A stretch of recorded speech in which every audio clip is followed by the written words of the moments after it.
Hello, guys. Welcome back to the Final Second Podcast.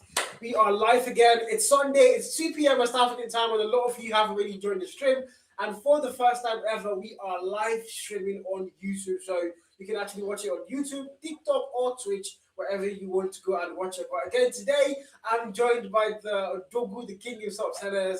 Welcome to the studio, man. Myself, Dogu. I'm just here to our farm, please. And yeah, it's nice to be on the show. One more time, let's get into the thick of things. Let's, dissect and, attack what we need to attack today. Oh my God, I'm saying rubbish, please. Let's go. Hello, all of you on TikTok. Hello, Vi. Chefsy says, why send us a demon side view? I wish I could answer that question. The person even I do not know. He's just aura farming, guys. One of those Yeah, things, trust me. This is the best view you can get. type shit. Best view, man. But yeah, I mean, we are not going to waste any time on today's show. Unfortunately, our call is Seb. It's like they're taking turns. Senes had his fifth wife, fifth child naming ceremony last week Sunday, and now Seb has his side chicks, daughters, husbands. I don't even know what's happening in this world, man. But yeah, Seb is not here today, guys. So I'm gonna have to I go think and do without him. Seb has become a great grandfather today. So just note that It's out. crazy, So man. wherever Crazy you stuff. know Congrats Seb to him. or see Seb, just send your congratulations to him. We appreciate that, guys. You know, I sent it 10 naira. That's something. But yeah, we are moving straight up to the APS standards. A lot of you haven't followed the African Pro Series.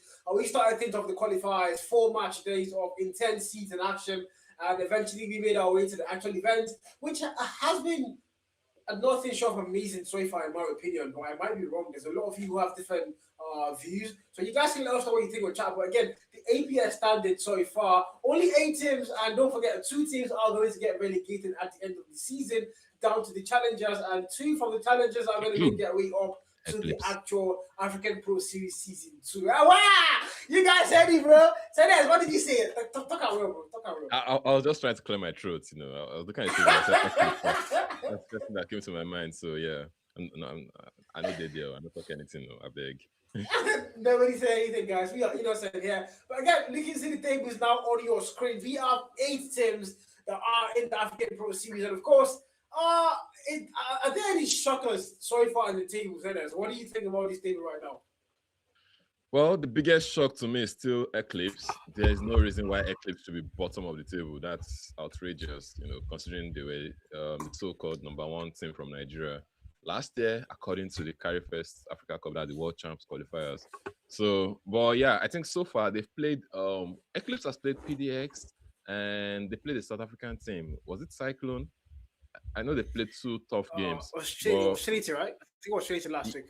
Whoa, was it Trinity? No, it wasn't Trinity. Trinity played Can we get the fixtures? We were much harder. Yeah, much harder. So losing 2-0 to both Mashada and PDX, it's outrageous. I think, yeah, PDX is expected, but with Mashada, maybe they could have gotten a map, gotten some points there. But losing 2-0, now they are down to 0 points. So they still have Cyclone, they still have Aunt Nona Guns, and they still have Sierra 7 that maybe they might feel on equal standings with them. So let's see how it goes. But it's not looking nice down there for Eclipse. Yeah, I mean, to be fair, the last match we saw in Magic 2, I don't even want to go into how I don't want to go into detail of how pissed I was and how pissed 99% of the chat. Guys, I promise you, I watch every single stream of every event out there in Africa Academy, yeah? And I was there throughout the stream. I wasn't doing cast or anything, but I was in the background doing a couple of things. But I was watching every moment of chat. I was reading chat on Diehard stream, on Diehard did end the stream eventually because of network, yeah. I was watching on the Maka stream, on Tony's stream, or on the YouTube stream as well. And my God, the amount of beef Nigeria teams were getting, it wasn't funny. Like, I had to delete a lot of comments. Coco was deleting comments actively. Like, Coco was active herself. The Black was deleting. I was like, bruh, it wasn't even funny. Like, the whole comment session was after one country. And I mean, to be fair, if we look at the table, you wouldn't really blame them. Because again, the one thing I would like to point out before I shut my mouth up now is, why did CR7 lose a 4v5 in Search and Destroy when they were leading 5-1? I don't get it. Ow. I was like, what's going on here? 4v5. It was like they had it was 5-1, right? Was it 5-1 or 6-1? Yes, 5-1. It's Yeah, and 5-1. they kept on losing the rounds, and bruh, it was crazy. Even the last clutch, that Nandi clutch was it a 3v1 or a 2v1, but it was just crazy. Like that It made shouldn't no be happening in the sense. first place. It made no sense at you all. know, It literally made no sense.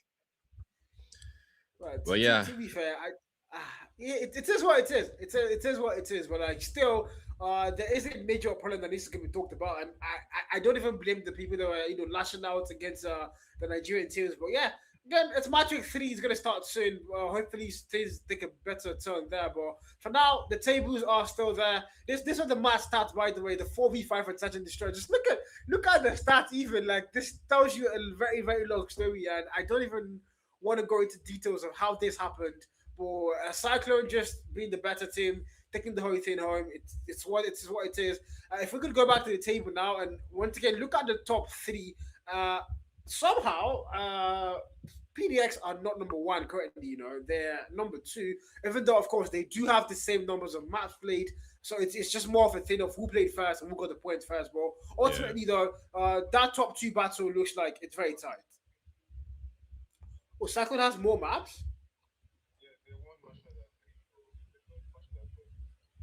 Oh, oh. Interesting. So Well, they I actually think have more Cy- maps played. yeah, Cyclone is Is just that warming cool? the seat up for Paradox to be performing. So as expected. So I think they're just keeping the place warm, for their South African brothers. Oh no, they are not African brothers. The brother is no longer a South African team. So yeah, soon Yeah. we'll see them overtake that slot. Yeah, I think what's going to be like the major decider of the top, the number 1 team is going to be that matchup CYC and PDX when that happens. I think that should be the last 2 weeks. I think so. That's one fixture. I don't think anybody wants to go and miss out because that would be literally the deciding factor of who takes the APS. I don't think anybody else is within range. No offense to all other 6 teams, but nah, nobody else looks within range to like shut any of those 2 teams down. So currently, it's definitely CYC and PDX. And again, NATO somehow had a very shocking qualifier, fall to the lower brackets. They've made their way back up, and somehow they are number 3. Centers. I don't. What is it? So there was a bit of surgical procedures that happened recently, and even Cyclone that's stopping. You're saying we're looking forward to the Cyclone PDX. Are you sure Cyclone can keep their players till then? Because a lot of weird things are Wow. happening. I'm seeing players leaving Cyclone like Toxic, claiming he wants to retire. You know what that means? Leaving Cyclone, then you're seeing a couple of guys going to NATO, Mashada. Like there's just been transfers between these teams, especially with their South African players. So who knows if Cyclone can come? I'm hearing rumors about Cast wanting to come back, and maybe they're enticing a couple of these players with huge contracts and all that.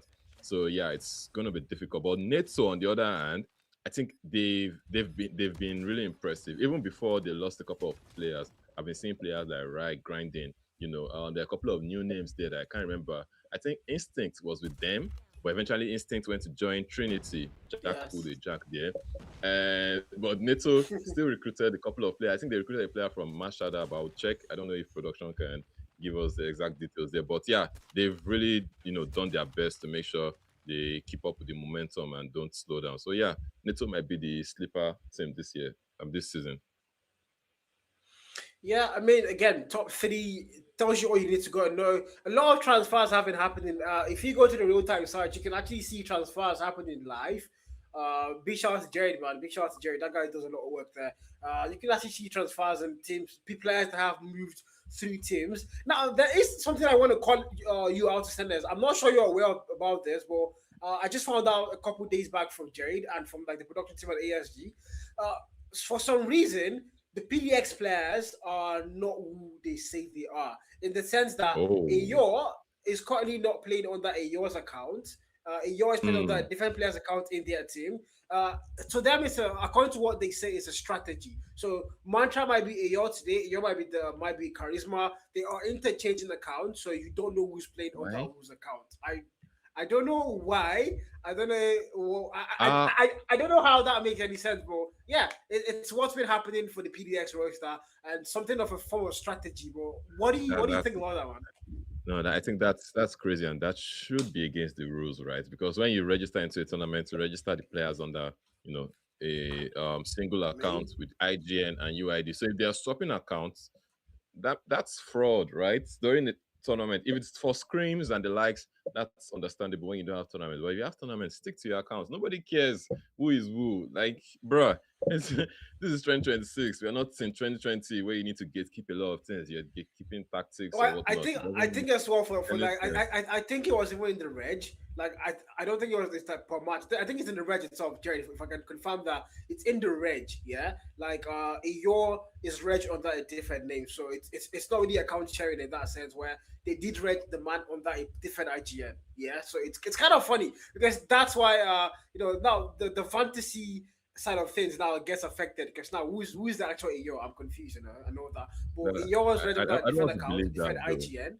So it is not really a DQ in that sense. I genuinely don't want to believe that, but let's see. Because with the players I've been saying, I think Eya has been the one with the claw, according to the games I've seen PDX play in this Yeah. tournament. And I think he gave up War Machine to Ruin, and Ruin has always been a good player with the War Machine. So Charisma is still with the equalizer. I think when you look at their specialists, you would understand, like, the skills of the players that are using it. So I genuinely don't want to believe that story, to be honest. I don't want to believe that story is correct. Yeah, I mean, well, again, I did confirm it from reliable sources on like the production GC itself. But yeah, let's just assume that there's maybe it's just a one time thing that didn't even happen in the main event. Hopefully, but Yeah. yeah. Well, again, for the last look at the table, Mashada, formerly Ace Gamers, they came. Ace left Africa last year, came back towards the end of the year for the last four events of the year. We saw in the African scene. Did cook a little, and then we just saw the switch to become much harder gaming and currently number 5 below Sierra 7. So even with all Mm. the backlash NG teams are facing, Sierra 7 are still top 4. So I think that has to count for something. Even though it's just two It's matches ju- played. yeah, it's just 2 matches. But yeah, I think Sierra 7 has been impressive. Couple of players have stepped up. I've seen Fadi, doing so well in the hard points, and even S&Ds. Like, Fadi was one of the top fantasy points earners in match week 2, I believe, or match week 1, maybe match week 1. But yeah, they've been trying their best. Even Mashada has been good. I've seen players like Liquids stepping up. Liquids is probably one of the top 2 players in Mashada this season. Yeah. He has been really impressive. So I think many guys are stepping up their games, and the more the team just what they just need to battle against is this, transfer plague where players decide they want to move on or they want to retire, you know. So so yeah, I think Mashada has been impressive and Sierra 7 too has been, keeping their own. Yeah, I mean, you just said something about Lucas being the best player. So Jared is going to pull out the stats and maybe hopefully prove you wrong or maybe prove you right there. But we can go through those stats and see who has been the best player so far in March Hunter. He has a Yeah. 1.25 KD and those are pretty impressive stats for like hard or for the league itself. Okay, those are really impressive stats. Can we like see the rankings of all 5 players or all players in the team and then see who's number 1 according to the stat board there? Let's just have the okay. Who's it then for all? It's Tom. Are we Mm. are we sure? Are we sure? Did Liquid skip a game? Because I know he has been really good from the games I saw Damn. him play. Did he skip a match week or something? This is just for the league itself. This is Yeah. just for the league. Sorry, Storm has been their best player in the league so far. Wow, even I didn't know that. I swear I didn't know that. Okay. I think I Liquids is did. sort of like a Draymond Green right now. The way Draymond Green is for the Warriors, he has some underlying stats that you would necessarily not see here. So yeah, but with eye test, he has been really good, to be honest. I'm just surprised Yeah, by these numbers there. I did say Squid get the best player for their qualifying run. Squid, and he's currently number 2. So well, again, yeah, let's pull that stat up for the qualifiers for match either. It wasn't Squid. It's a lie. Jade has. I swear it was Squid before. How Jade has done something to the Jared has site been was a tampering lie. with our numbers. We need Yes, to he has been. investigate Jared. Yes, bro. I We could need have to sworn I investigate saw Jared. Squid during the qualifiers, the last podcast, and now I'm seeing Keanu. Okay, so what was added? Just a quick info for you guys that have been using the site for information. What was added or changed was the fact that before now there wasn't any objective in terms of the hard points added to the stats, but now there is. So I can see why there's been a change in the top 4 players, top 3 players there. But Squid dropping from number 1 to number 4 because of hard points makes no sense to me, though. It is what it is, anyways. And Keanu being their best player for the qualifiers, I did not see that coming, bro. Yeah, I think Keanu has been impressive since the league started, but he did not play week 2, and that got a lot of fantasy managers upset. He played week 1, like I think he was one of the top points scorers in week 1, really did well, but for week 2, he was nowhere to be found. Yeah, I think those managers are having twitchy bombs right now, hoping he will start today. Yeah, the funny thing is, you just reminded me I did not set my team for this week. Yeah, kind of cooked gang. I did Production, not can we set my can we team keep for this this rolling past week. 4 o'clock? We can keep this rolling past 4 o'clock. Let Carl miss his deadline, please, because that was the same thing that happened to me last week. I went in like around Wow. 4:30. I said, okay, let me set my team. The match is by 6. I just saw match week has already started or in progress. I was like, what the heck is going on? Ah, I had to confront Elo and bruh. said, oh, 4 p.m. is the deadline. So you still have The- maybe an hour, so, 30 okay. minutes. Well, yeah, I you can't can't be even doing do that it because live. yeah, So please, we're going to be on the let's keep podcast. going. Unfortunately, that's my Yeah. team is going to be just Eyor and the rest of the guys who have given me 10 points the past couple of weeks. It is what it is. But yeah, again, we've seen a lot of that, but we've talked about the table today. And going into Match Week 3, can we maybe look at those fixtures? Production, is there any way to get fixtures up there? Going into fixtures for Match Week 3, that's going to be something to go and talk about because, mind you, the tables are there. We've seen where they currently are, and for the fixtures themselves, it's going to determine. Again, that bottom 2 battle, none of gone in the Clips gaming. It's literally a fight for who stays 7 and 8 right now for match day 3 Battle of the because no matter Bastards. what That's what they it's called. it is like there's nothing they're literally doing to leave that except somebody both them messes things up, but that's not looking likely. Marsh Father and NATO, no matter what happens, they're just going to flip out places 3, 4, 5. CR7 are facing PDX, in my opinion, short loss, but the game is going to speak for itself. What do you think about this fixture lineup, man? I think you had it right. I think one to watch out for will be Cyclone Trinity because Trinity did bring in a couple of players to reinforce their lineup. They released Adoma, they released I don't know which other player, but they brought in Instinct, who was very good for them the last game week. They have Michael sniping back. He has been proving himself. I think Jack is still on the team, so watch out for that Trinity squad. They might be out to shock a couple of people. I expect Cyclone to win, but it might not be a 2-0 win. I think we might have maybe 2-1 thereabouts. Yeah, I mean, I don't think we've any, seen any control games on stream so far. I might be wrong there, but Yeah. I don't think I've seen any control games on stream. Yeah, Jared, am I wrong? The only one we possibly would have seen was the DQ, Trinity so on it doesn't really Nonagons. count. That was No, we had oh, Trinity on Nonagons. Yeah, it went to control. okay. So that side there's been no other one. So it just tells you how it's been always one sided here, and there hasn't really been any close matchups. I think today is the day we're actually going to get matchups that are very close. Eclipse and Hot Nonagon, the 2 Nigerian teams, are just going to go head to head to fight for that last spot, number 7. Hopefully somebody goes to number 6 there. But again, those 2 teams definitely going to be a close game. Going to March Other NATO as well. NATO currently number 3, March Other currently number 5. I think that might be a fixture to watch out for. The one game I personally don't really think I want to watch is the PDX S7 game because I don't think I'm a big fan of BDSM, so I will not be there. I'm not implying anything. Easy. Easy. But I think Sierra 7 might have something for you. So, that outrent money, go and bet it on Sierra 7 today. But I was not the one that said it. If anything happens, old car responsible. Yeah, I will hold you accountable when I lose my house. Fortune favors the brave. So go put that house rent money on Sierra 7. They might come up with a shocker today. So let's see. Yeah, that's one thing we're all hoping for. We want to see shockers, It's just been the same thing over and over again. It's getting a little bit boring when you know who's going to win the game before the game actually happens.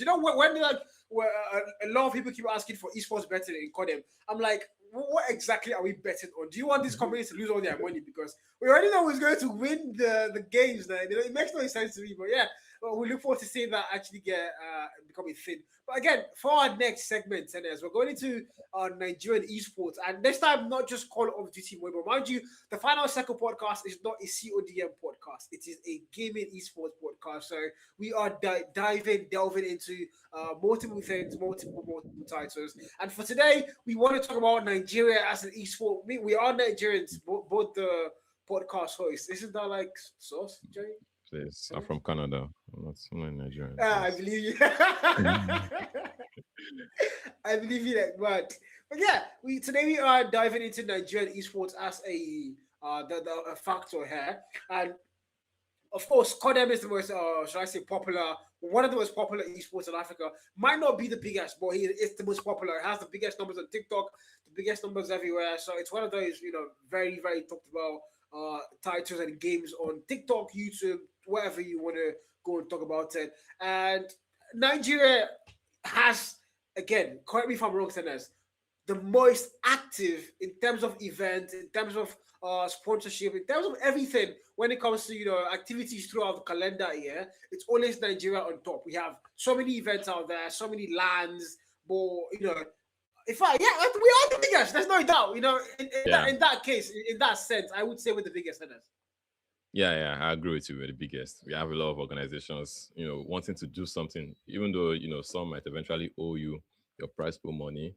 Gamer. So yeah, we have the likes of Carifest, okay, Nigeria. You have KD Sports. You have Gamer. You have at some point we had Contender, and a couple of other organizations are popping in and wanting to do something across all the game titles, not just even call them. You have Free Fire. Recently, we had the Free Fire. Was it Cup Clash or Clash Cup, something like that? Huge prize pool. I think it was like about 8 million naira. I saw fourth place going on with 800,000 naira. I was like, what's going on? Bruh. Fourth place that did not even make it to the stage when we find out. Went home with about 800,000 naira. Like, wow, okay, that's interesting. I think the winner went home with about 3M or 4M thereabout.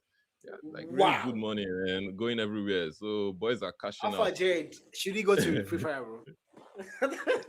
I don't mind though. I can go and be doing Booyah there, as long as you're giving me 4M when I win. So yeah. So Nigeria definitely is the biggest, but I think some people have their reservations about that. Like, we're the biggest, or we have so many events, but when it comes to the main stage, we are still, lacking in that aspect. Aside of Kodem, I think recently we saw the Ghana versus Nigeria FIFA battle. Was it last year? Somehow we lost that. Somehow we lost it. Like, it was belt to the ass, like literally belt to the ass. That was what the Ghanaians gave us. And they really respected those guys. Like, yeah, they were really good. So, and we had Carifest Cup finals, the World Championship finals. Nigerian teams, okay, Eclipse came third, but still had an Egypt team and the South African team coming first and second. So, yeah, hopefully things will tend to change. But yeah, there's a lot of work that Nigeria needs to put in before we can attain that level that we ought to be, or that we feel we should be at. Yeah, I mean, it's more like no offense, but power of friendship. We have so many teams, we have so many events, we have so many numbers. We all play the numbers game, but we're losing like very badly because, again, if you go to FIFA, the most popular FIFA creators in Africa, in the whole Africa, are Nigerians.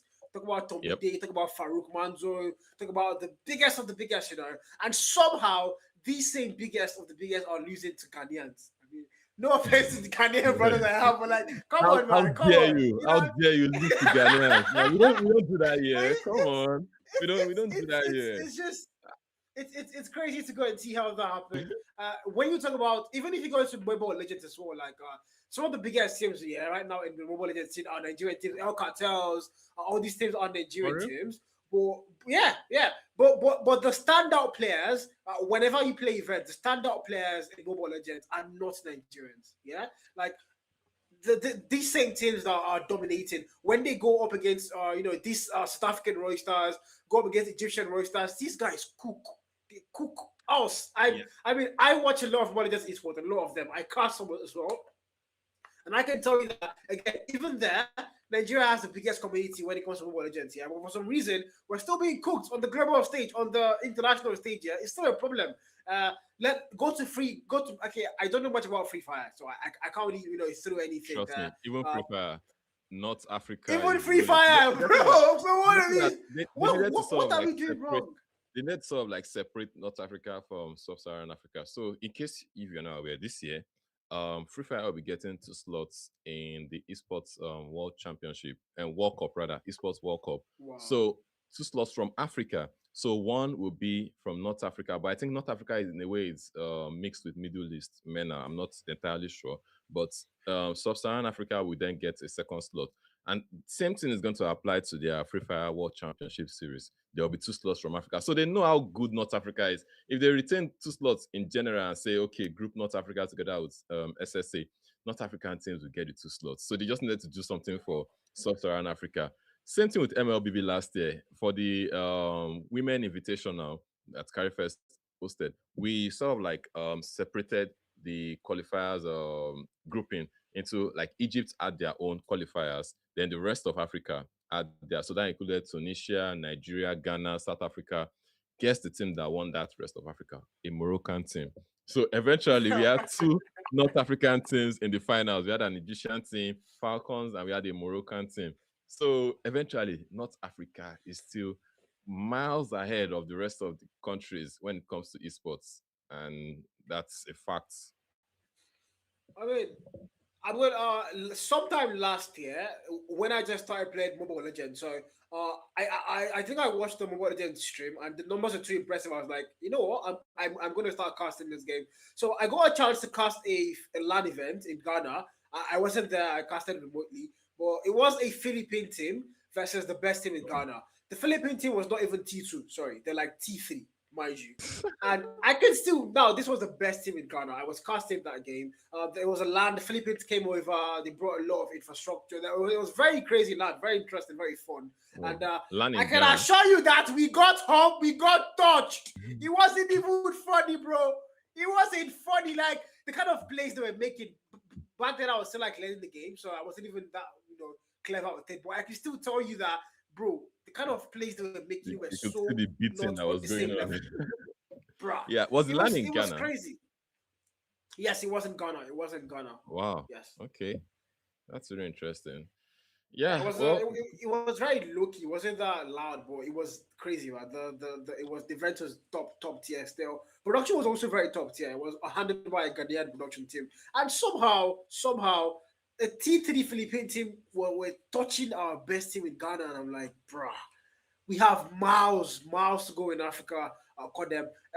What the topic is not even Africa. Nigeria. I mean, if Nigeria's esports country, I don't see any game where we can actually dominate because we can't do that in FIFA. We can't do that in Codem. We can't do that in Free Fire.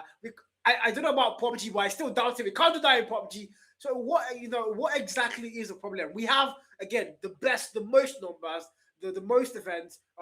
Production, sorry, what do you call it? Events are there, numbers are there. What exactly is the problem when it comes to Nigerian esports? Is that something we've missed? Is something we're not talking about here? I would say one thing for sure is that the North African region has a lot of exposure compared to the rest of Africa when it comes to esports. I think they've been very much involved in esports way before the COVID era. Majority of Nigeria or West Africa or even Sub-Saharan Africa esports started propping up after the COVID era, except maybe South Africa. South Africa has been big on esports in general, not even just mobile. But yeah, I think many of the countries are just catching up. So it's difficult. You can't just wake up one day and become on the same level with the North African teams. So that's one. Then also, some people might say it's down to infrastructure, maybe internet providers, type of devices that they have access to, that players have access to, and all that sort of like limits their development. In a way, you say all those things are just excuses. Also, some people will tell you, "Oh, Nigeria is a different situation. I have to work. I have to do this. I can't grind the game more than certain number of hours." Quite understandable, but it's still an excuse, regardless. So, yeah, I think we are miles far from these countries, but in some ways you can understand why they are, way ahead, because they've gotten that exposure long before many of these countries are just catching up with them or trying to catch up with them. Yeah, I just saw a couple comments. I'm going to call out one particularly from Fadi saying we dominate FIFA, bro. Fadi, I have time. Oh. I can argue this thing with you for the next 6 hours. But instead, I will share you a stream link. Fadi, yeah, I have a number on WhatsApp. I will share you a stream link on YouTube. You can go and rewatch it and see what Ghana, now not even North Africa in this case, our brothers, our next door neighbors did to us in FIFA. Okay, Tipsy says they can't touch us in militia. Belt to the house. Yeah, probably Candy Crush. We might be the best Candy Crush team out there. The Nigerians have the best Candy Crush gamers, no doubt. But to be fair, man, when it comes to esports in general, not just call them Mobile Legends, call them Free Fire, PUBG.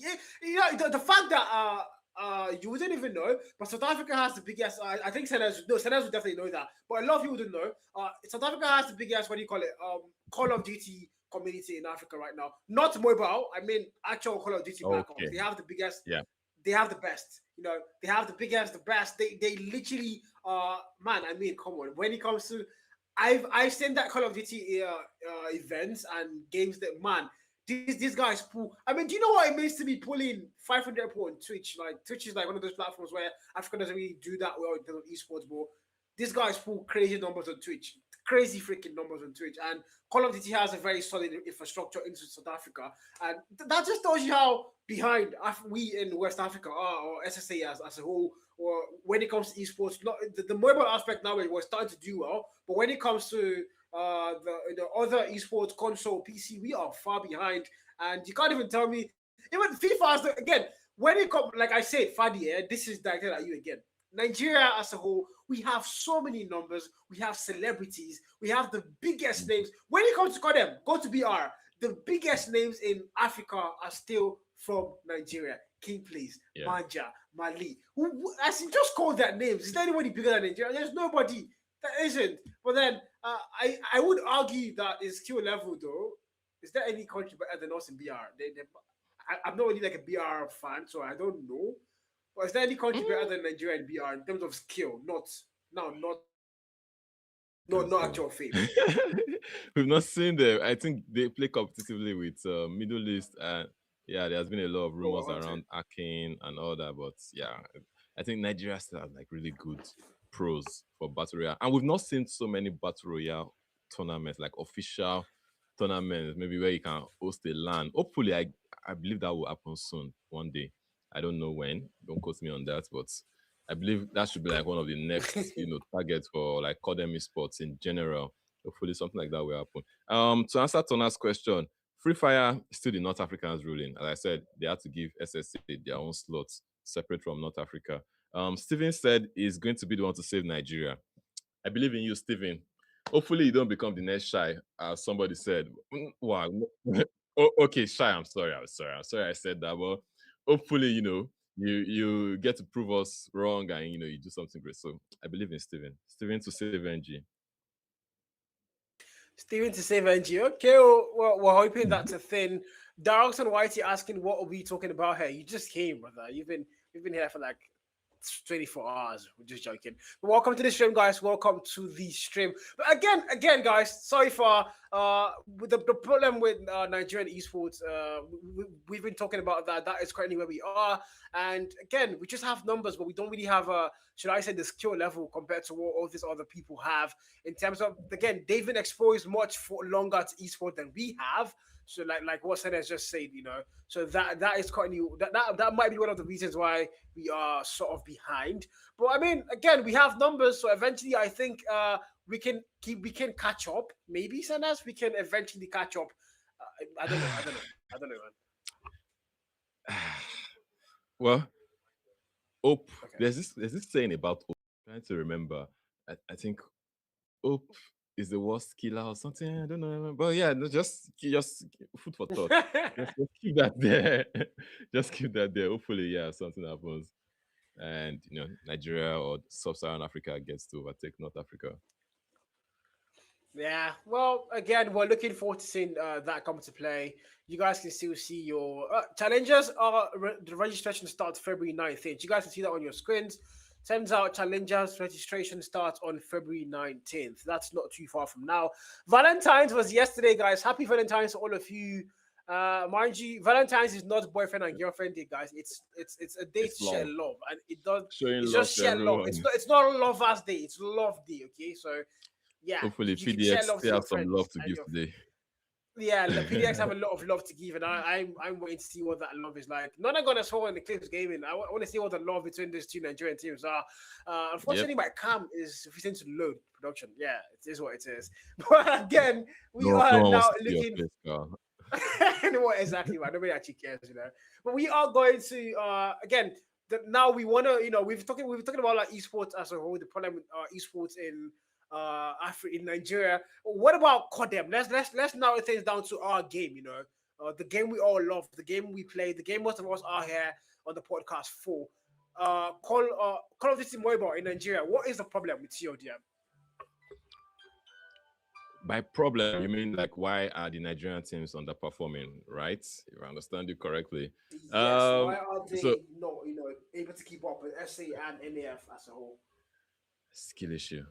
That's just there's no excuse. There's nothing about devices or internet. Yeah, internet happens, but I would say those players are on a different, level compared to the Nigerian players. I might be wrong. Yeah, there are still certain Nigerian players that are like really good and can, you know, um, stand for themselves when they face these teams. And I think another thing that we've noticed with Nigerian teams is that you tend to find like the talented players are spread across different teams. In a way, it's sort of like difficult to bring a team where you have like a star-studded team where players are able to grind the game together. You still find this situation where, and I think that's beginning to happen in SA also. Unlike the Egyptian teams, the North African teams, you have a PDX with Charisma, Eyo, Darox, and the likes all together, even though they have Rain and 7K. And listen, I think, yeah, with Nigeria, the region is sort of like competitive among themselves. So you find a game between Sierra 7 and Eclipse will end like 3-2, maybe Sierra 7 wins. A game between Eclipse and Guns will end like 3-1. You have 2-1, sorry, in this case, 2-1 if it's a best of five, 3-2. But the games are really close because the teams are evenly matched. But when they go play their counterparts in South Africa or North Africa, most times they end up losing 2-0. And yeah, so I would say it's still skill issue. Nigerian teams will definitely get better, but a lot of work needs to be done. I don't know if it's the coaching, if it's the number of hours to grind, but definitely Nigerian teams know they have a lot of work to do. Yeah, they have a lot of work to do, no doubt. To be fair, again, I'm gonna have to bring us back to that nightmare we saw on Magic 2 at the APS. As much as we hate to talk about it, it's just the fact. Like we saw the skill gap there between the South African teams and the Nigerian teams. We had three matchups where it was just us versus them, and we got humbled in every single one. And it wasn't even funny to go and see. So this is something that Nigerians eventually have to start working on. We know the problem is there. The problem is, okay, now we know we are behind in terms of the skill level compared to these guys. What exactly needs to be fixed in Nigerian Codem to get on that level? Is it more events? I don't think that's an answer. It can't be more events. We have enough events in Nigeria. We have too many events. Too many events. So Uh, what exactly has to be fixed? What is that thing you think has to be fixed to like bring us maybe equal on skill level here? So I would say more events, but not local events. I think we've had enough like local Nigeria events, and Yeah. so that sort of like made us lazy, to be honest. Because as I said, most teams are a bit equally matched. Sierra Seven has dominated locally in that aspect. Sometimes they don't even try their best to even have most of their players available. They just recruit 1 or 2 year, patch it up, and eventually win the LAN event. But more events in sense of like a general event, like you have the World Championship qualifiers. I think the more we have events like that, even though you don't have even if it's not the official World Championship qualifiers, but something like an ASG event like what we have now, I think, and that's going to be happening for like 4 different seasons across the year. So the more we have that, in the past we had mobile MEM, but that stopped for some reasons unknown to me. But I think the more we have like general events that incorporates every region in Africa, and eventually maybe we can have like LAN events where teams are able to fly in from different countries and come physically to maybe Nigeria or South Africa, I think that would help raise the skill level across all board. So yeah, more events, but not local events for NG. Ah, my cam finally worked. I spent like 74 hours fixing that thing. God. Yay! you can see But Carl's yeah, face now. but I also agree with Sellers that, like, no doubt. We were more events, but not in the sense of more events for Nigeria, more events for Africa as a whole, where we're not just playing against. It's not just like Eclipse, Sierra Seven, and none going. Try to dominate the whole thing and get who's going to be first, second, third. But it's more of a eclipse against the world, None are going against the world and them trying to sit up. Because I think when you're sure that you can't win any event, yeah, in the whole calendar, yeah, because the African event and it's not only NG. I think these guys are going to start to sit up. It's just a fact because Yeah. the quiet comfort is, I'm going to win gamer. If I'm going to get a millionaire, maybe if I don't win gamer, I'm going to win 1080. That's a sure event. If I don't win 1080, I'm going to probably win something. I'm going to win one regional event again. There's other events that are going to come up, and all that. I'm so glad ASG did a whole thing where even NAF is allowed. It's not just one particular country. Yeah, win. Big shout out to them. So by the time there's African events where there's so many countries playing, so many players from all over the world, all over the globe, rather. Globe is still word cow. All over the Globe continent. cow. Yeah. All over the continent, playing. I think a lot of these guys would want to sit up because now they know, we have to, if we want to win, if you want to go first, third, or second place here, we have to sit up and actually shut down these guys. But there's a lot of comfort in knowing, don't worry about it. Even if we don't win the ASG event or Carry Fest, we're going to win Gamer, we're going to win 1080. And that's the one simple fact that has kept us under. So eventually, when that becomes less of a problem, we start getting more international events. I think a lot of these teams are going to start to sit up. Exactly what Senes said there. I'm just quoting what the man said, and I agree with that 1,000%. But yeah, now crazy segment, a lot of bullets thrown there. But let's go to our next segment. A lot of you, I think, have welcomed the CODM Fantasy very, very.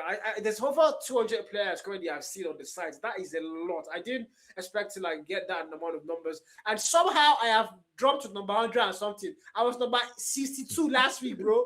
Now I'm 100. And now this week I did not even do my team at all. So I have got to the bottom. Don't forget it, guys. But yeah, Seb is not Seb. Seb isn't here. Senes is the expert when it comes to analysis of fantasy and Kodem itself. So I'm gonna welcome him to come and teach me how to choose a better team and not picking people like Coco or my team that will not play too much weeks. But anyways, yeah. Well, Carl, first thing I'll say, if you keep going down, I think you might discover crude oil at some point very soon. Very, very soon. So just keep the good job. There's still light at the end of the tunnel for you. So yeah, but to be honest, it hasn't been easy. Even myself, when I started, I think I made a couple of errors in my judgment. I just went for the best players, went for 2 PDX players, then I had to balance out my roster with a couple of NATO Mashada players just to keep within the budget. So I think that's the mistake a couple of us made in the beginning.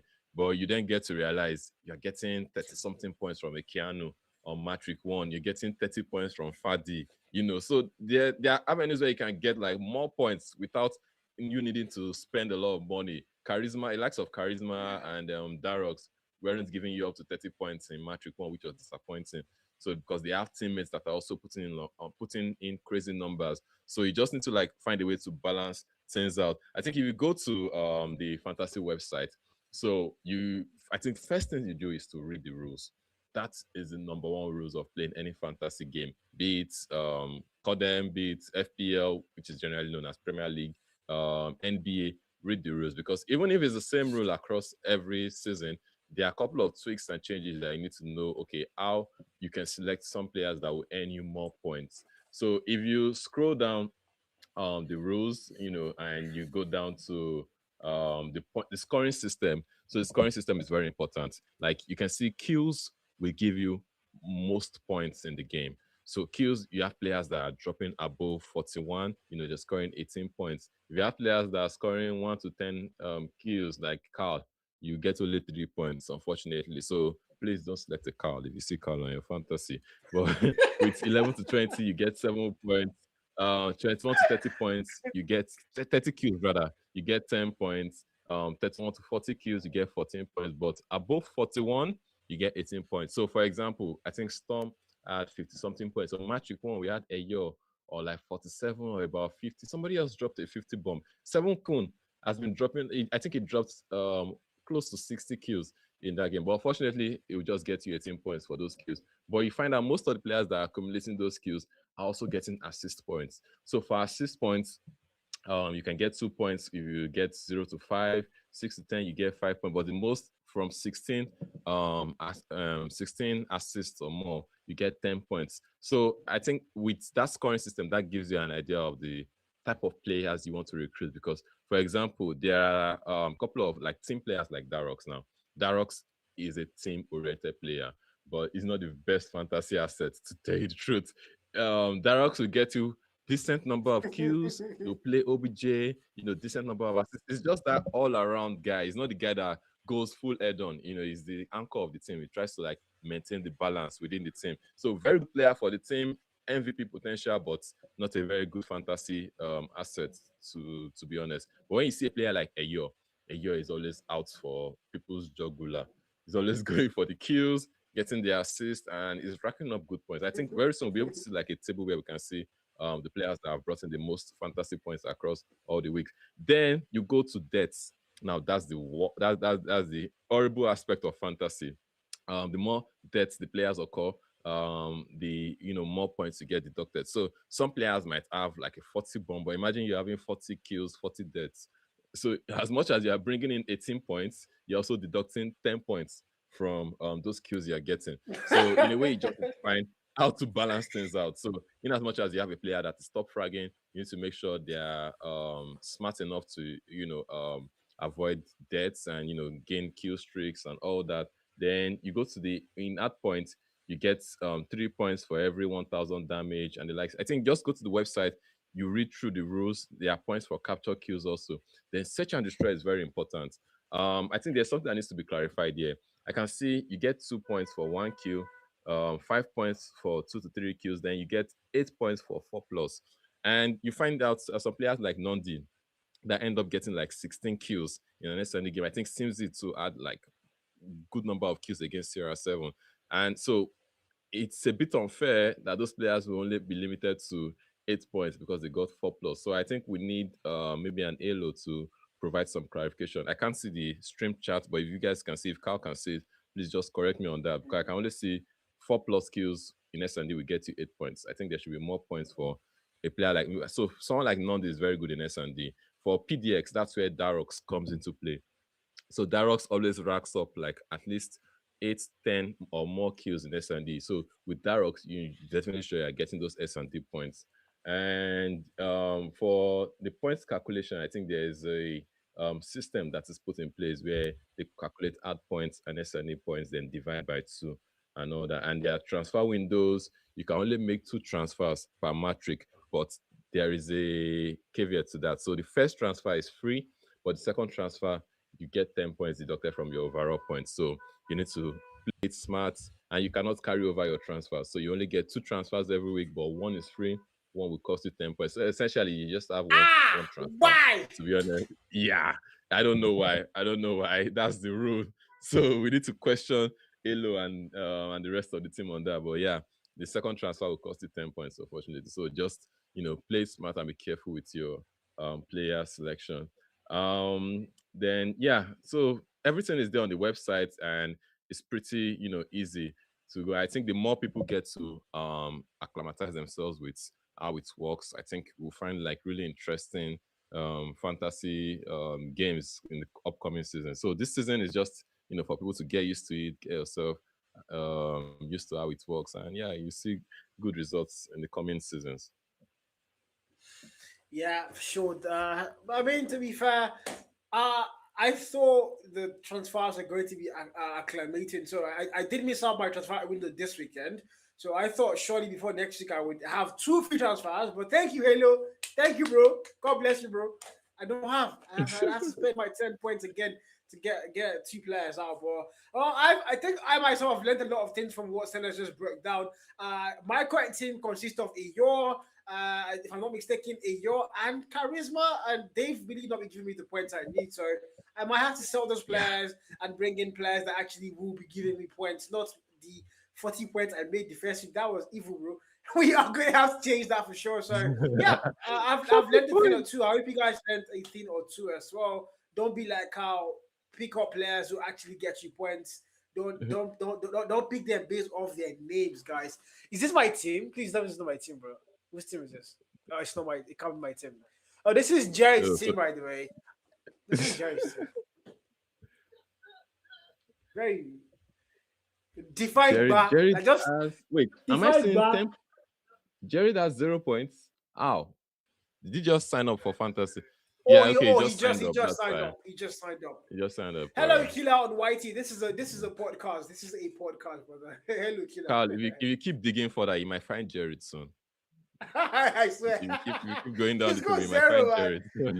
I do have hope. I had 65 opening, 85 points match day 1.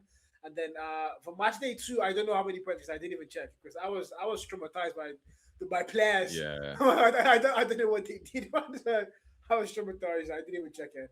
Yeah, for myself, I think Matric 1, I had like about 60 or 40 something points. It was really bad because, I think I had a couple of players that didn't play. Then Matric 2, I made a transfer. Okay, I didn't even make any transfer. But luckily for me, I had a Storm that did not play in Matric 1, but it was one of the top performers in Matric 2. Then I still had Charisma and Darox. Then I think I had Rai from Nitso. He played good, played decent. So total, I think I have 160 points, which is still like very far. I think there are guys already on like 200, 230 something on the somebody table. The highest for match day 1 was 125. The highest for match day 1 was 125. I don't know how he did it. 125. He did it. Yeah, I was like, wow, how did you do that? Big shout out to that guy, wherever that person is. Big shout out to you, man. Alan says, oh, mind you guys, before I forget, there's also been a new announcement I don't think a lot of you have seen. There is now a prize pool for this fantasy. So you're not just predicting, you're not just doing it for free. There's $100 prize pool. And if I'm not mistaken, that was sponsored by the CODM Africa Hub. So to qualify, you have to go and join the CODM Africa Hub. I don't know where the Discord link is. And you all watching that? Where's the Discord link? Hopefully, Elo will provide that. There's supposed to be a QR code where you can just scan and join. Okay. Well, if you need the group, I think just Elo will share the link. There's a link you join CODEM Africa Hub. It's the Discord server for CODEM for Africa, like the official server. So you get your updates about the game. You get to even open a ticket if you have complaints or there are bug reports you need to report, and all that information is conveyed directly to Activision. So it's a good Discord server for you to join. Jared just stated the Discord is now on the YouTube. Thank you, Jared. If you want to join the CODM Africa Hub, go to the YouTube chat and click on the Discord link. It's pinned on the YouTube, so you can go click it, and of course you can go straight to the Discord and join. But of course, $100 prize pool, that's a lot of money. Also, the highest person after the end of every match week, which of course is going to be that idiot at number 1, because that boy has about 300 points at this point. So nobody's beating that boy again. So he's going to be getting 800 CP every single week, bro. It's crazy. No, I don't think guys, don't forget. No, I think there's a table for every game week, though it's not available to us for us to see, but I think the mods can see it behind the scenes. Okay. So they can check the top 3 teams every week, and those are the people that get the cut points. Yeah. Hope is a very big word for you right now. Hope is a very big. Let's just take it faith. Let's take it faith. There's faith. I have faith that I can actually get that. Guys, imagine being able to get 880 CP every game week if you just finish number 1. I think by the end of 4 weeks, I should be able to buy the brand that Chinese skin. I don't know if it's still in the game, Shabo. I must buy that skin, guys. You have to be doing the Adoking. Exactly, man. That was one of the most epic things I ever seen. But yeah, guys, that has been unfortunately I didn't get to do my team this week, so yeah, fantasy. Good luck to all of you. You can still go and do your team before 4 p.m. 4 p.m. West African time is the deadline to West set up African your time. team for this match week. So if you haven't done it, please rush and go and fix your team so you can probably get that 800 CP from COD Africa Hub. Maybe even end up getting the $100 prize pool at the end of the event itself, which I'm going to win the whole thing, but I might give a couple of you some money from it. But yeah, Sanders, please don't laugh. Please don't laugh. Good luck with that. Don't do it. Good Bro. luck with that. Don't do it. I'm rooting for you. Rooting for you and Steven. So yeah, second person I'm rooting for today. Me and Steven chat. But yeah, that has been the fantasy section. And of course, we're supposed to go to guests. Well, turns out our one guest has not showed up. So we're just going to go to our next segment where we go and talk about our partners at the Final Podcast. Again, first of all, big shout out to all of you, every single one of you watching the stream on YT, Twitch, and TikTok. You guys are our major partners because you guys turn up every single day, every single Sunday rather, and you guys support the stream. So big shout out to you guys and big shout out to our partners. We've been using one of those partners every single moment in this stream. So if I thank you, Real Time Production, who have been able to provide stats not just for this particular event on the APS, but for every event after the APS for 2026. Every single event is going to be on the site, so you can look up player stats. You can look up match info. If you don't know where the games were streamed, you can go to the Real Time website and of course find out where the games were streamed. You can look up player stats. If you want to argue about who has been the best player in Africa, I made a list earlier this year about my best players from last year. That was based off whatever I saw, feelings. But for next year, of course, I'm going to do that based off the stats that I see on the screen. I'm going to give you guys my top 5 with a little added feelings, I must add feelings anyhow, but yeah, no doubt. So that's... If Jared doesn't tamper with our numbers, I think we are good to go. Hopefully he doesn't. He's to do that a lot. I said if Jared doesn't tamper with our numbers, yeah, hopefully Jared, he doesn't. Yeah, we need to look into Jared. Probably get like a SWAT team to watch out for that, man. Hello, ASG Condem are in the chat. Somehow most of the podcast has been attributed to them. We've just been talking about the fantasy, the league table itself. Welcome to the stream, ASG Condem, our sponsors for the African Pro Series, where we've been able to kickstart. We've kickstarted this year off very solid sellers. Crazy event, crazy hype. And a lot of the streams have been, a lot of the stream viewership has been coming from not just Africa. There's been a lot of international people watching the stream. I've seen a lot of, I saw Exile from the EU side of things.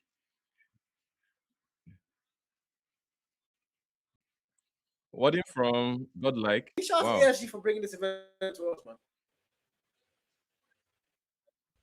Is it no, Warden from the caster, the Karina caster. Warden. Oh, okay. So we've been having like a couple of EU players that have been coming into for two missions, either to eat or to enjoy. And you find a couple of them. I think there was one guy that came the last time. I was like, oh, I know this guy, I know this online guys. And we're like, okay, congrats.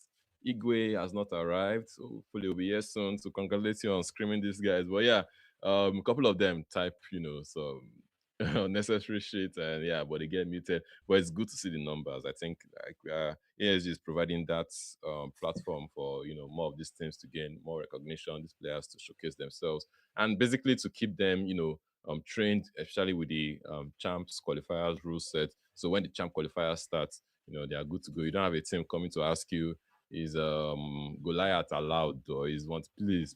I don't want any of that this year. If you can't register for the ASG event, there's championship, there's is it challengers, there's challengers, and there's the Pro Series.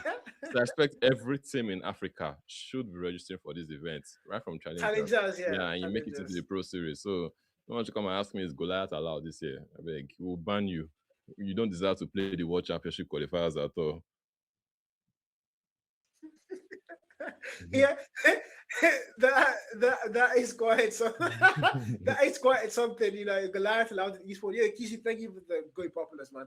But yeah, of course, that is something. Again, big shout out to ASG Condem, because again, truly they have given Africa a platform, to stay active, put the players on something concurrent they can actually look forward to throughout the year in waiting for the actual World Champs itself, which is going to be the biggest event of 2026. Unfortunately, no EWC for us again.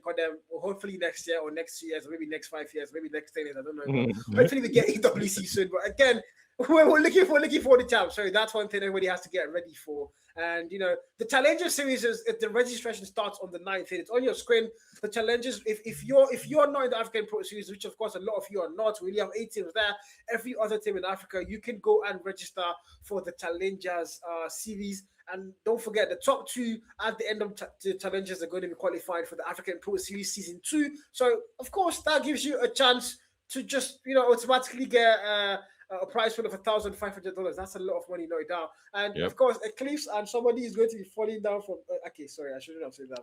But 2 teams are going to be dropping from the African Pro Series at the end of the season as well. Eclipse. Okay. I didn't say I had something in my throat. I just clear my throat. Jiggy has been getting a lot of memes recently. Have you seen the memes about Jiggy? Oh my god! I'm not the WhatsApp, unfortunately. It has been crazy to see. Oh my god! You guys are trying to mess with Jiggy's mental health. Hopefully, we see the battle of the bastards today, and if Eclipse should lose that game, there'll be more memes for Jiggy. More memes coming for Jiggy. But yeah, we'll see how happens. They are both good teams. N9 is still a solid team, and yeah, regardless. So I think to be an interesting. I think that's my match of the day. To be honest, that's the game I want to watch. The battle of the bastards. I mean, I think I like the fact that they put it to be the last matchup there because a lot of the Nigerian fan base would actually want to see what happened in that matchup. Personally, I know I would. So I really like the fact that it's the last matchup, and I will be there actively. So no doubt, I'm looking forward to see what they're gonna do. But also, what again with the other Nigerian team facing up against PDX? That's one matchup that I want to go and see what can happen. Again, we started against Cyclone, not the best match day, but there's something we call redemption. So there might be. Stop smiling, bro.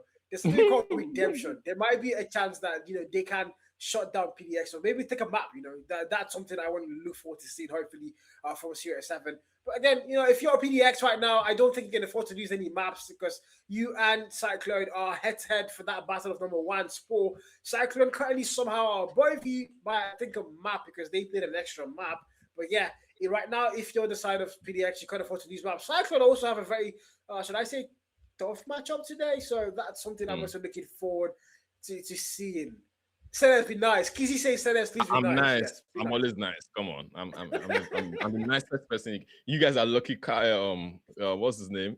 Seb is not here. Seb would have eaten up Eclipse. I'm nice. I'm very, very nice. Trust me. Seb would have done times 10 of whatever is going on right now.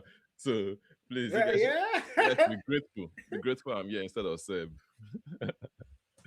Yeah, unfortunately, guys, Seb, I can give you if I could pull up my WhatsApp chat for you guys to see. Seb actually sat down himself. Now mind you, he sat down by himself, went to the Real Time website, pulled up stats, went somewhere else, put up his own stats, and created an estimated ending of the league where he put Eclipse and Nonagon at the bottom. This was, I mean, he wasn't even he wasn't saying it off. We all saw that. He wasn't saying that off of feelings, by the way. He was saying that off of actual stats and what has happened so far and what could most possibly happen according to the fixtures these guys have for the remaining 6 match weeks. So, and at the end of everything, we saw Eclipse and Nonagon at the bottom last somehow. So, I mean, if you're Eclipse and Nonagon, Seb has challenged you guys once again. Can you guys now show him up? I'm hoping to see that. Seb isn't here, but as usual, Carl is pushing that propaganda. Seb versus Africa. Seb versus Nigeria, rather. So, yeah, I'm looking forward to seeing what these guys are going to do today. Mind you, only one of them can win a game today and get 3 points or 2 points, depending on how the fixture ends.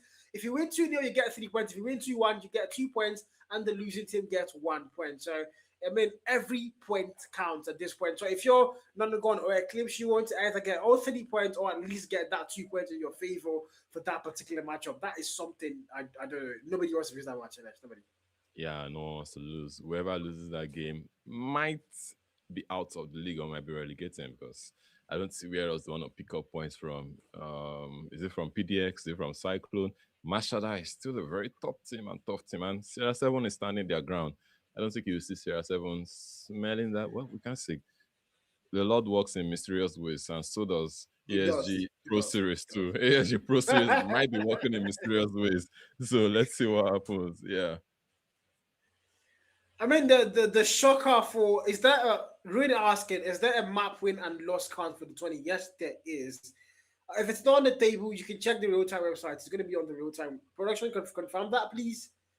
There is a yes, there is a map win and loss counting on the website. Jared didn't answer me, but I know it's there though. It is there. If he's a lie, hold Jared, guys. Don't hold me, guys. I'm not accountable for that. It's Yeah. Jared. Hold in neck. Our Hold hand, in not neck. the hold his neck for that. Our hand is not there at all. But it is there though. He has confirmed it. There is a map win and loss count on the real time website, so you can go there and you can check out the maps they've won and lost, even the scores and all that. But yeah, I mean, now fixtures one more time. If you're PDX and Cyclone, again, looking really comfortable at that top. Sirius haven't have a lot to, they're currently number 4, sorry. So they have a lot to still fight for. Hopefully they don't fall below that 5 because that's where things are going to start to get ugly. But mind you, only 2 teams are going to get relegated. And how bad would that be if they were 2 Nigerian teams? Also, a ton of events. Trinity somehow missed their first match day with a total DQ of all 3 maps, and somehow they are no bottom 2. Blame Aunt Nana Guns, please. Aunt Nana Guns, I have questions to answer. But yeah, I think that Trinity squad is still stronger than, on paper, is stronger than the Aunt Nana Guns. But they barely screen, they barely play together. Just bunch of like OGs. You brought a Michael Instinct. They're quality players, but they don't have that team chemistry that is expected to defeat, a top team like Aunt Nana Guns. Yeah, maybe. But yeah, that was disappointing to see that Aunt Nana Guns could not even pick a map from them. Look, they did pick a map actually, but it ended in control. But even they picked the map by DQ, right? Was it did they win at point? Was it DQ? I'm not even really sure. Was that a DQ? Aunt Nana Guns versus Trinity in the match week 2. Trinity. They won by merit. They won Search and Destroy. Okay, yeah, that was impressive. They won a map, regardless whether at points or Search and Destroy. They won a map, exactly. They won a map, but still lost the tie, and yeah, that was disappointing. So yeah, I think Trinity would still be a strong challenger in this Pro Series, but yeah, I don't know if they will last the test of time. Because as I said, it's still a bunch of like good players brought together, but that team chemistry might still be lacking. But regardless, OGs will always be OGs. Good players will always be good players. So hopefully we can, see better results this week. And yeah, Eclipse versus Aunt Nana Guns. No one wants to miss that. No one. And Carl has abandoned me to do the Lord's work here now.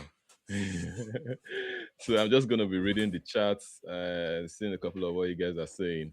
I think Kizzy is a very big supporter for Eclipse. Yeah, he has been clamoring for Eclipse all day.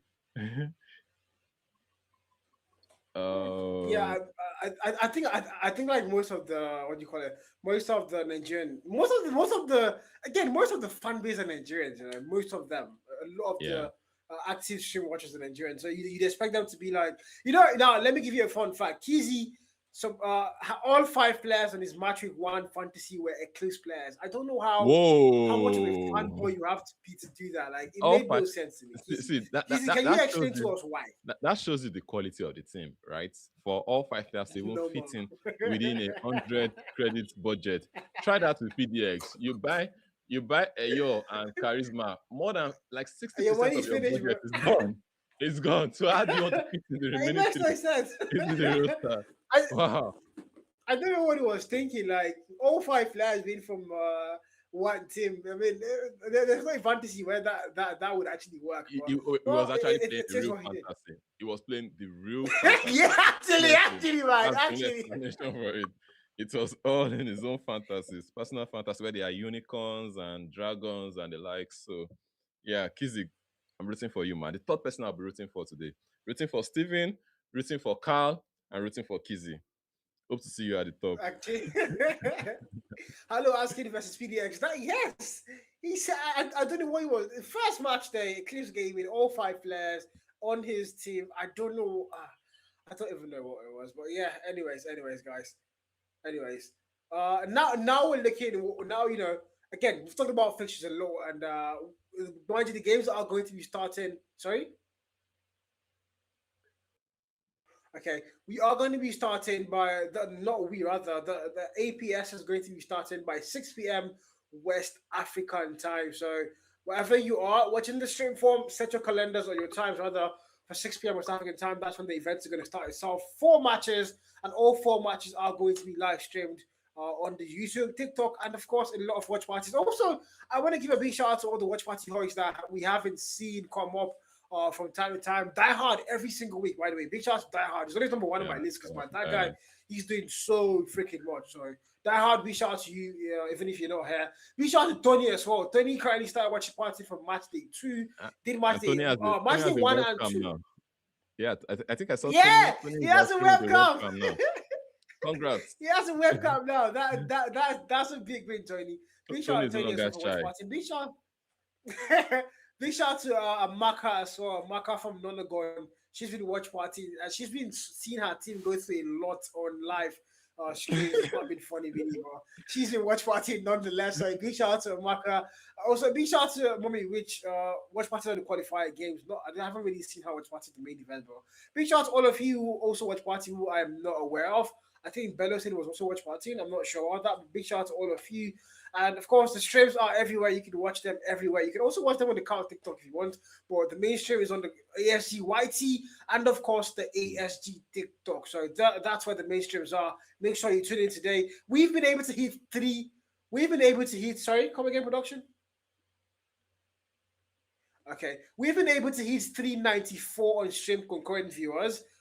Maybe it was more than that, but what I saw was 394, the highest. So we hopefully can hit 1,000, maybe 500 at least 500. So you guys, everybody come watch the YT stream today, man. Everybody come, share the word, share the stream link, come to the YT stream. Let's get that 500 people on stream live, guys. Let's get that number up there. That's the goal. That's the goal for at least the first half of the season. If we can get that, then we can get 1,000. So you guys, make sure you guys come to watch the main stream on YouTube by 6 p.m. West African time. Watch the decimation of some teams and the bad games of some teams. But again, I'm looking forward to this today, man. Oops. Sorry. This guy is nice. Man. I don't know. I've been talking about. I think I need some water. I have water here. Yeah, water is very important, guys. Stay hydrated. That's a very important thing. Stay hydrated. Always. But yeah. Wow, we finally have been able to get a guest, our guest in the building. He's a person again, the thing about esports as a whole, and a lot of the streams you guys watch, streams, events, and all that. We see the casters, we see the players. Well, we don't really get to see the mods, the people who make a lot of the background calls, who make things work, who stress themselves for all 4 hours of streams to make sure the players are here on time, they are coordinated, they follow the rules and all that. And also you don't get to see Jerry as well because that one doesn't count. Jerry doesn't count. Yeah, never gonna. You guys don't get to see. You guys don't get to see a lot of the important background people, But of course, our guest today is a mod, one of the most popular mods in the African scene. Maybe not popular, like again, they work in the background, they work in the shadows, But a very shout out to Dre. His name is Dre, and hello, Dre. If you're with us, can you say hello to the stream? Hi. Why is your voice so soft, Dre? What's going on here? Yeah, Please, like, bro. Can you be more audible? You used to be a man, bro. What happened, bro? Yeah, what went wrong, bro? Yeah, what's going on? That's how my voice is. My voice is not louder than this. You guys know. So, so how's everybody doing? Yeah. We are gonna have to leave with that voice, bro. Welcome to this podcast, Dre. Pleasure to have you on here. Maybe I'll kickstart things off by asking. I think a lot of people on the stream, want to explore careers in esports apart from casting. We've actually been getting a lot of casters coming to the scene lately. We've got Sumi, there's Kijo, there's Black, there's a lot of new casters popping up. I'm so happy about all that because like I've Senez. always been, being even said even said even said it. Yeah. But No, of course, we've been having so many casters come up. So go on, Drake. Go on, Drake. yeah, well, I think most people are actually focusing on the casting career, and also there are a lot of job opportunities in the esports space. Not just the casting, not just the being a pro player or being a moderator.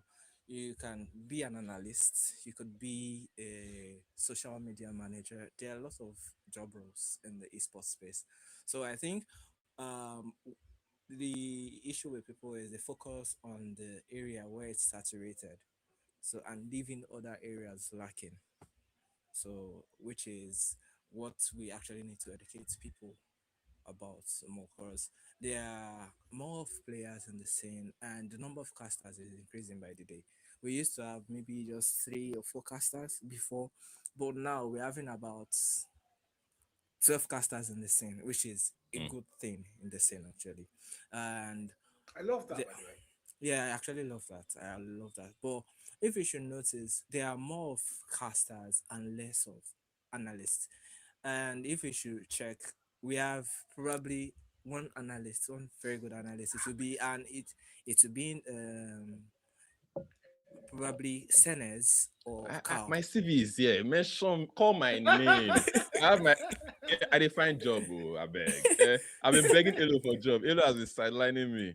So yeah, Yeah, please go on. yeah, because we have a very low number of analysts, and I know being an analyst comes with its the whole workload as well, because you have to know about the game, know about the maps, know about the players, and also uh know about some other things statistically. So I think people don't want to put in the work of being an analyst. They feel okay, just being a caster is fine enough, and that is not really the thing.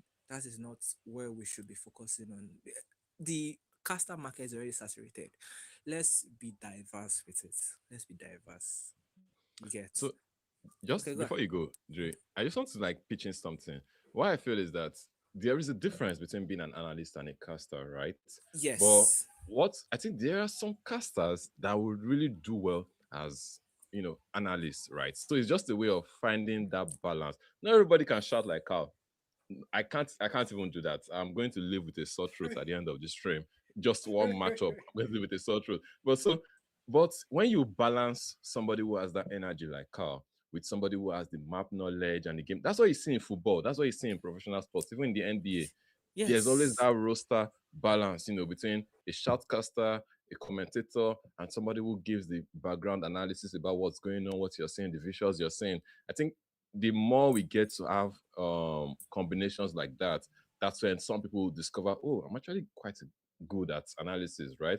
But I might not have that energy to shoutcast like a cow, like a black matter, like Kijo. Kijo does very good analysis, and she also cast. But Very good. when you Very good. when you find that balance between you match up a Kijo and a cow, or a Kijo and an Onaga, like the streaming like goes really well. So yeah, I think we should be seeing more of that.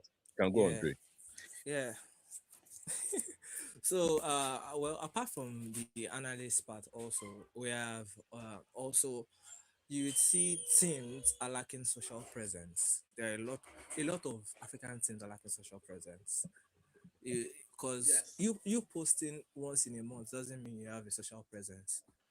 You see teams they only post when there is tourney or when they feel, oh, I've used AI to design pictures of my players. Eclipse. Let me post. Bro, listen to this, dude. My throat, man. This water thing. Sorry, go on, Dre. So it's when okay you want to showcase. I would say for like when I used to handle the socials for Hydra back then, I don't wait till okay it's when we win a tourney, or it's when I see good plays I capture on stream. I post that regularly. Post that regularly. You should push your team out there. That's what even brings more sponsorships to you. That's what brings more sponsorship. It's not every time you put money into your pocket to sponsor your teams. How do organizations know? How do you pitch yourself out there? Is your numbers that you pitch to teams. Apart from that, okay, you are good enough, you can win this. But when an org says, "Oh, this particular team is has this particular reach," and they're able to reach a large number of individuals, they see, "Oh, if I should invest in this particular team, then I know I can actually reach a particular number of people." That's what organizations look at. Some organizations, they don't look at the ROI, they don't look at what you're bringing back, but they look at, okay, what do I gain from you in terms of reach? You get, like, you have players that do streams often. You could actually key into that. Okay, use these players to actually advertise that. Oh, there was a gig kayaks got back then from an organization just to run an ad for them. So imagine they weren't pushing him out there to be out there in faces of people. Nobody will see them. The MP scene is lacking when it comes to social presence compared to Yep. BRSN. The number of content creators that we have in the BR scene, there are a lot, and you see them getting gigs, getting putting themselves on. For the MP scene, everybody's looking for new contest to post. It's not every time that is the new content. Yeah. So you could I think, actually carve a niche for yourself, create something around the probably gameplay, just create a funny gameplay and all that. That actually builds the audience. People want to watch you when you do that. Not that everybody knows you are camping for the nuke. Okay, that's all. You want to nuke in 20 seconds. yeah, Same thing. that's no, it gets boring. I think I would want to come into what Dre said. Like, again, there's I think I got into Mobile Legends sometime last year, and I fell in love with like the numbers they have. Like, it's not even about the game itself. Like, it's not my most played game. I play that game for like at least 6 hours a day, at least 7 hours a day. Mind you, I'm a student, by the way. So but I play that game A so bot, much. Yeah. a bot, declare. You're a Rest, bot. rest. Exactly. They have Let's so establish many that good fact. numbers. Yeah. If you watch like now forget esports, like let's take out esports now, like where Jacob is just coming from, that they have so many content. Like these guys, they have the Mobile Legends NA, Mobile Legends VN. They have, and all these people have millions of views, on content. Now it might not even be around the game, just diving into player lives, talking about what players do on a daily basis, just random interviews with players. These are teams posting about their own players, mind you. It's not like it's the event or something sponsoring the world. These are teams. Their socials have hundreds of thousands of followers because they are consistent. It's not like, I mean, I used to give a big shout out to Nonagon back then about how consistent were we posting up their match day graphics, yeah. But I think we've passed that level. Your match day Yeah. graphics isn't going to get me to follow you, yeah. Personally, I will not follow you because I saw a match day against PDX. I don't care about your match day graphics. Big shout out to you for doing that, bro. Eventually, you have to find a way to like make content around it. Like, tell me why I should come watch that stream. What exactly is going to happen there? There's a match day, fine. What exactly is going to happen on match day? Or what happens after match days? What happens before match days? Find a way to like get a sustainable idea that brings people coming back. If you go to Mobile Legends, I think like for the last LAN they did last year, the December LAN they did, you could see the players doing or giving or room tours, talking about who has the cleanest room, who has the dirtiest room, who has the. It was just like about lifestyle. And it was, related to the game itself, about esports and all that for the LAN events they went to. But I mean, you see our AF, we see AF people go to LAN and then no content around it. Like there's nothing. It's just we go to the LAN, we sleep, wake up, we do screams, we shout, we go to the match day, we play game, we take pictures, we go home. That's it. There's nothing. There's no content being made. Like it's literally like the sponsors have to beg you guys, please now make one video why this LAN are big. Like we have to do better. That's the fact. I think Gary first even did something around this with the Egyptians. Yeah. Yeah. So about that, I think what happens is that most times you find teams rely on these organizations to do those content for them, which Okay. is really absurd, to be honest. I can remember when I was actively managing Rage Gaming, there was one particular gamer. I literally okay. The first gamer X that we had at a hotel, I got one of my guy who is a photographer to come with us. Right, this guy took really good pictures of the team, and we eventually used. Then we didn't even have a jersey. We just made one white polo, slapped Rage Gaming on the chest, and you know we had this guy take really good pictures that we eventually used to do many more things for Rage Gaming. At some point, I think we were working on a website. We put some of those pictures there. When we had like the player profiles in documents we were pitching to sponsors, we had those pictures there and all that. So that's how it works. Second Gamer X, I brought somebody who was, supposed to be a professional photographer, but he gave me a lot of like dark pictures. So you can't rely on organizations to keep doing that. Yes, Carry First to do documentaries for you. When we went to Poland, we did a lot of like captures around the Egyptian team. That was Beer Clan then. And yeah, I think the docu series will be out soon. The documentary on that will be out soon. They're just having some finishing touches. But if organizations can on their own, start working on that aspect of like gaining, even if you go to the tournament and you lose, you don't do so well. But there's a lot you can draw out of just being there, just participating there. Because fans love to see behind the scenes. That's one I, thing that sells. They love to see the process. Like, okay, how do these players joke around? How do they communicate even before they get on stage to play the main game? So yeah, I think we should be seeing okay, more of that. okay, just to correct Senes on something, I don't see these African teams and organizations. I don't see them as organized. I see them as they see, Shots fired. yeah, Shots yeah, fired. because how many of them are registered? One. Mm. And they still see themselves as clans. Basically, that's what they don't see themselves as clans. Because how would you tell me you see yourself as an organization and you're not trying to actively put yourself out there? Around last year, I was working with an Indian organization. I still work with them, Aruna. So I work with them as the operations manager basically. So because around the esports scene, this organization, what they did basically, they are trying to like put a foothold in India. And the first thing they did to actually did do that was okay. Firstly, they though African orgs might not actually have that Yeah, funds to resources. actually resources to do that, because what they did was firstly to announce themselves. They did a 1v1 tournament. We had about 200 people register. We had about 200 people register for that 1v1 tournament. That was what actually kick started the publicity for that organization. It was, and eventually we got teams. We had two academic teams and one pro lineup. We had one pro, and we have these academic teams also had coaches. They had coaches other than the pro lineup. So in what the organization was about was growing players and also making sure they are out there. You're right. They are making sure they are out there is they made sure that each of these players every week you have to shoot a content. Mm. And it wasn't just about the game. You shoot videos about yourself and they Lifestyle. yeah, lifestyle. And also we also had the content creators versus pro team, and also pro team versus execs gameplay. And also we recorded that with the comms, so it was so funny. It actually gave the organization so much traction online. Get so that's how people build a long-lasting memory in the faces of the audience, because these are kind of things that you do. That there are a lot of ideas. There are a lot of ideas that you could do um, to actually grow your org. There are a lot of ideas out there. You just need to just think, and things are even easier now. Unlike back then, that you had to like think about it. You could just go to your ChatGPT, your Gemini, or Yep.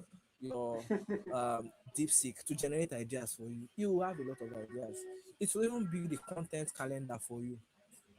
Yes, I used to work as a social media manager, so I know all these things. You would build a social media calendar, know that okay, each day you have to post this particular thing. If you have these things and you are consistent with posting it, it puts yourselves out there. And it's not just that the players themselves are not willing. I would say the players are not willing to, because the owner of the team might push that, oh, we need you to do this, but players will say, ah, come on, we don't need to do this thing, we don't need to do this thing. But I think if you make it an obligation for them to, and you make sure they do it, things will work out. And also another thing I need to add is team owners also pamper players too much in this Yep. scene. They pamper players too much. So they at some point they feel the players see they have more power over the team owner itself. Because if a player says he wants to leave, you cannot, the team owner will feel, I have to go and beg this player. No, they are not working for free now. They are not working for free. These people, they are being paid. So you should treat it as a job. You have contract signed. So all these things are things that they should see it as. That's why I say these African organizations, they still see it as a clan. They still see it as a clan. Oh, it's just a gathering of people that will just go to play screens and play game. And esports is way more than that now. Esports is way more than that because you can't imagine someone investing, let's say, about $2,000 in a year, and is not getting Mm. ROI. So let's say, yes, now, Where you want to see ROI? because apart from, okay, let's say apart from tourneys, if you are getting sponsorships from organizations, that will still be part of ROI now. At least you cut your expenses that way. You use those things to the money that is coming in, use it to sponsor whatever thing you are doing. But well, don't worry. Any team that wants consultation, they can reach out to me. I charge, Yes, sir. I charge per hour. please. I think we need to create an agency, Dre. Dre, don't involve me. Don't leave me out of this, please. I'm a very good marketer. You can ask how I spread Rage Gaming Jersey around the world. So please involve me. I think Let's I do have this one of them. together. Okay. I've one rigged gaming jersey in my Yeah, wardrobe. almost Let me everyone wear in the scene has. I literally lobbied. Senate no gree give me gaming jersey. I see hold on for hand. Senate no And give me funny gaming enough, jersey. yeah. So up to today, like some people still ask, "Oh, how come Rage Gaming just was Rage Gaming that popular?" Rage Gaming was popular, but even maybe not as popular as some teams that are currently in the scene. But the key thing then was to make sure you created that top of the mind awareness with people. Now, those jerseys, I sold them cheap then. I think then we make a jersey for about first time we made jerseys were about 5K or so. We sold them for like 7K. Later it rose to like 7K. There was only like 8,000 or at most 2,000 difference between the cost for making the jerseys and the eventual sale. So which we didn't see it then as any sort of like profit, but the key thing was to spread the awareness. Like I'll reach out to people then at Carryfest when I wasn't with Carryfest, like, oh guys, there's Red Gaming Jersey. We can slap your name at the back. Do you want one? They'll tell me, oh, it's nice. And the jersey was quality. That's the thing. So you have a good product, one, and you're able to cut out your expectations. You're not basically saying, so you have a target, right? I think recently I came across, there was this mixer, Dre, you might know him. I don't know who was that. He said the strategy that he used to blow was that then he went to Unilag or one of those schools and he basically told people like, okay, they should come to the studio, come record, and he would mix for them. I think it was like Yeah, I know 1,000 him. or 100 naira per track or something. I can't remember. Yeah, I know But him. It was someone I yeah, and worked what he with. did was just to put his name Tag, in the yes. mix, like his tag Yeah, in the yeah. mix. So eventually, when songs started playing around, everybody will hear something mix. I forgot his name. I don't want to say It's the wrong it's name. it's spirit mix. Spirit Spirit mix. mix, yeah, people were Yeah. hearing spirit mix, spirit mix. That was a marketing strategy for him. Eventually, it got better gigs because people will hear this song, oh, spirit mix, like who is that guy? Eventually, it got like big people to start working with him and all that. So you just need to sit down, think about a strategy that would suit your organization, and everything is not about the immediate profits. Even if you need to cut your losses, as long as it leads you to a long-term target, you're in a journey to a long-term target. Eventually, things will work out well. But yeah, it is what it is. Elo wants to sell PDX Jesse. I think I should be getting one. As long Yeah. Yeah, as Hello you has don't just cut been my neck. Hello has been typing the whole stream. Yeah. Hello has been typing Say, everything, typing bro. if, even Everything. even Dom saw the jersey, he was like amazed. He said this jersey was really nice. Dom Mhm. really loved the jersey. So uh, I think PDX is actually doing some sort of work concerning their putting themselves out there concerning the jerseys and also social presence. They're doing a lot of work. and big ups to Elo for that. Now, they do Yeah, the shout out work. to PDX. As long as players don't frustrate you.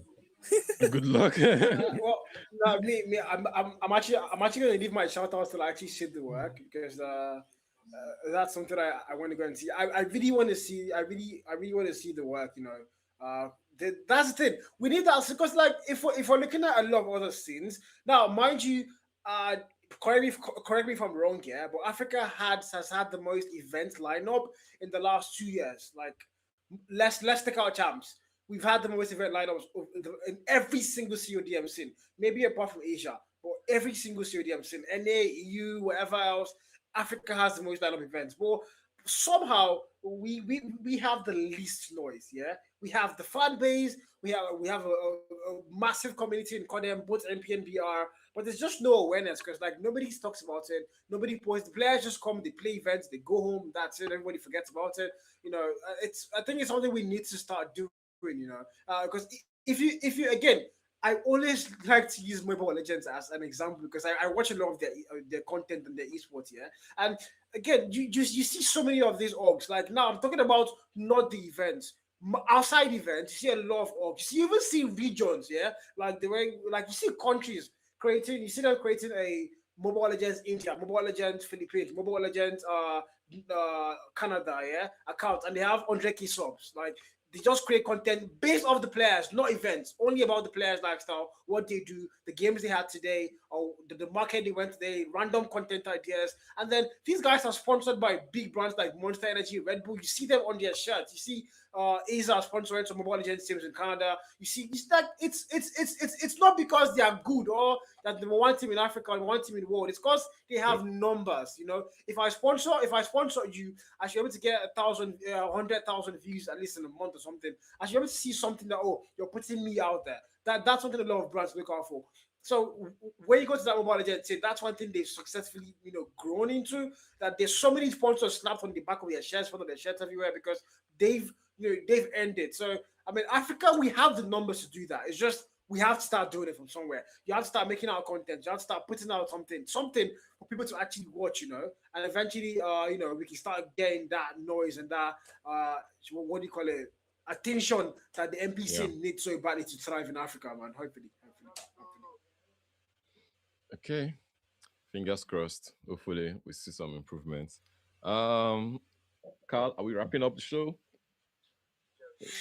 Yeah, we are about to wrap up things. Yeah. But yeah, Yeah. Dre, thank you for coming on the podcast, man. You've been an amazing guest. You've taken us deep into esports, Dre and with the I school of think the with the voice. one thing the scene needs very badly, the one thing the scene lacks, which is of course exposure and being shows to our lives. We are all playing with our lives, yes. So, thank you very much, Dre. Dre, thank you very very much, man. Yeah, you're welcome. And once again, if any team needs consultancy, you can reach out to me.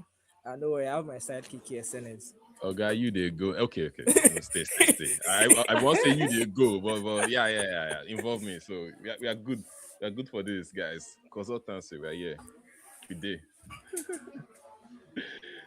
All right. Yeah. Thanks for that, Dre. All right. So Carl, give us a closing. What was Yeah, the closing remark? welcome to my life. TikTok appears to be down, by the way, guys. If you're on TikTok, just go to Oh, YT or Twitch, man. TikTok is having an issue TikTok is again. beefing But us. welcome to yeah, it's always right. You guys just go to Twitch or YT. But yeah, again, this has been the Final Cycle podcast, and if I'm not mistaken, episode 8. If I'm not mistaken, we have come a long way, Chad. And of course, don't forget, guys, the games are going to be started. Oh, episode this is 7, Jared. Can't be 6. It's not possible. It's not possible. It's a lie. This is 7 or 8. I saw you posted today on that was 7 you posted today on YT. This should be 8, bro. But again, we'll confirm that. Don't worry, we'll confirm that later on. But Six, anyways, guys, 7. this has been a wonderful podcast, a wonderful time with you guys. Thank you for coming, 6-7. Thank you for coming on the stream, and of course, don't forget that the African Pro Series games are going to be starting by 6 p.m. West African time. So mark your clocks. The live streams are going to be on the ASGYT and TikTok. The Carl TikTok, Die Hard, Tony, every other watch party is going to be out there. So we are going to see you guys there. Mind you, Senes watch is not the work. That watch is not working, guys. It's still in my Walk. house, bro. All You're not right, gonna guys. shame Thank me. you for coming on the stream. We're gonna see you guys again next week Sunday by 2 p.m. the same time, same channels. And have a lovely Sunday. Have a lovely weekend if you and goodbye.